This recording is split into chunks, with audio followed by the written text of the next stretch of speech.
Ngayon, ang i-discuss ko naman yun ay ang tungkol sa unli rice. Pansin niyo po, ang kinakain natin laging kanin ay yung white rice. So, umaga, tanghali, gabi. Sabi ng mga nutritionists, sa isang araw daw po, dapat isang cup of rice lang. Pero tignan nyo ang nangyayari sa atin. Sa umaga, pupunuin yung plato, wala nang sukat-sukat. Tanghali, nandun sa restaurant, kumain unli rice. Tapos sa gabi, gutom pa rin uli. Yung rice, want to sawa uli. So, yung carbohydrates na nasa white rice, although may konti yung B vitamins, ay eventually magiging glucose yun. So, mataas daw po yung glycemic index, pwede ka magkaroon ng diabetes pag sobra-sobra.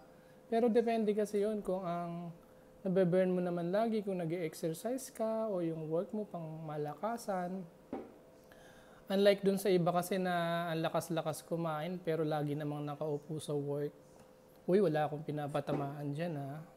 So mamaya ang ulam ko ay tuna steak with sliced potato and some half of croissant egg. Bye!